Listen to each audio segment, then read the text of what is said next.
So you were a hippie, it sounds like a little bit, maybe. Well, yeah, kind of a lot. Had a Oh, long ponytail. Yep. Definitely a lot of dead shows in my past. I love it. I love it. My mentor was a hippie. He was great. He was a naturopathic physician way back in the day. And I went to work for him as a receptionist. And here I am all these years later. But his community was very much like that. So Mhm. that warms my heart. And Yeah. then quickly talk about what you did at Saddleback Church, because that was really Oh, yeah. phenomenal. Well, you know, I've been studying kind of the minutia of biochemistry and genetics and all the microbiology and everything about the human body I could possibly think about, from mitochondria on upwards to the microbiome, or that's downwards, maybe, I don't know. And I didn't really zoom out to sort of understand the social and cultural context of illness as much as I probably should have. And I learned about, obviously, in medical school and it's family medicine, the biopsychosocial model, and blah, blah, blah. And I kind of was aware of it. And I really cared about the patient doctor relationship. And I understood the importance of that. But actually went to Haiti after the earthquake in 2010. I actually read a book called Mountains Beyond Mountains, which everybody should read. It's about Paul Farmer, who sadly recently died of a heart attack or something very unusual in Africa. And he, in this book, he talks about how he went as a medical student down to Haiti and saw the terrible burden of AIDS and tuberculosis in the communities down there, and that the world's public health communities had given up, predominantly just sort of forgotten about them because it was too difficult. They were too poor. They didn't have clean water. They didn't have any infrastructure. The drug regimens were complicated to cure multi-drug resistant TB and to cure AIDS. And so basically everybody given up on them. And he didn't.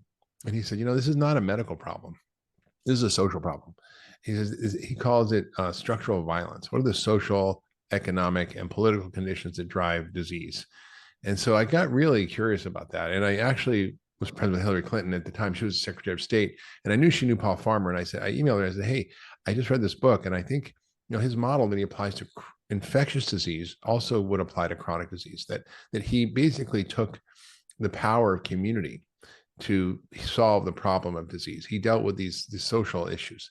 And so he basically created community health workers that went around from house to house and made sure people took their meds and made sure they had clean water and made sure they had a watch, knew what time it was, and just the basic, simple things. And it was able to really create a model that was scaled up by the Gates Foundation and the Clinton Foundation to do all sorts of work around the world in Rwanda and Russia and Peru, Haiti, obviously. And so I got very inspired and I met Paul during that time and we became friends. And I became very interested in how this applies to chronic illness. And I realized that chronic disease wasn't infectious, but it was contagious. That obesity wasn't infectious, but it was contagious. And that if you look at Chris Dox's work from Harvard, he really did an incredible job of looking at all the Framingham data. And he found that, if you're overweight, and what is the cause? And he seemed to correlate a lot of different things. But one of the things that he really jumped on was this notion that your social networks actually were driving obesity, that you were more likely to be overweight, like by 170% more likely to be overweight than if you had friends that are overweight than if you had family members that were overweight. It was like, maybe that was like 40% increased risk of being obese. So it was really the social threads that connect us more than the genetic threads that determine our health outcomes. We call these diseases NCDs, non-communicable diseases, like heart disease, diabetes, hypertension, mentioned. These are not, they're highly communicable because you're basically as healthy as the closest 5 friends you have. And if all your friends are doing yoga and drinking green juices, you're going to probably be healthy. And if all your friends are drinking beer and eating hot dogs and sitting on the couch watching football, eating Doritos, which, people like to do that, that's fine. But I'm just saying you're probably not going to be as healthy.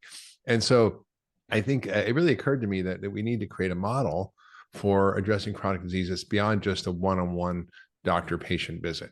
And it's really a community solution. So long story short, Rick Warren, the pastor of Saddleback Church, came to see me as a patient. And I said, well, why don't we have dinner after? And we chatted. And I said, well, gee, I'm, kind of a Jewish doctor from New York. I don't really know much about evangelical churches. Can you tell me about your church? He says, well, we got 30,000 members. I'm like, wow, that's a lot of people. That's a mega church. And then he said, well, we have actually 5,000 small groups that meet every week to support each other to live better lives. I'm like, oh, this isn't a mega church. This is thousands of mini churches. And then the light bulb moment went off in my head. I'm like, wow, Rick, why don't we actually use these groups to implement a healthy lifestyle program in the church? And he was like, great, because I realize I'm overweight and half my congregation or more is overweight and we need to do something about it. So let's do it. And so we basically created this plan called the Daniel Plan after Daniel from the Bible, who resisted the king's temptation of rich food.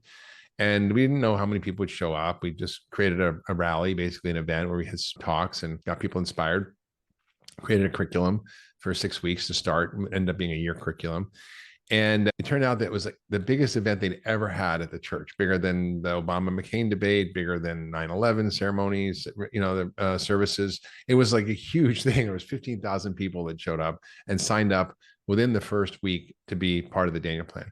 And together Wow. they lost over 250,000 pounds in the first year. They got rid of all the diseases they had, like depression and diabetes and autoimmune disease. I mean, the list goes on and on. Got off medications, stopped going to the hospital. So it was quite a remarkable thing. And then we scaled it up to churches around the world. Actually, we created the Daniel Plan curriculum, which is we have a book. We also have a whole pastor series of sermons for pastors, a whole curriculum for congregants, and we've done this in over 30 churches in Cleveland when I brought it there, and it really inspired me to understand that we really have to deal with the social networks that are driving disease, not just this sort of biological networks, and it's all connected.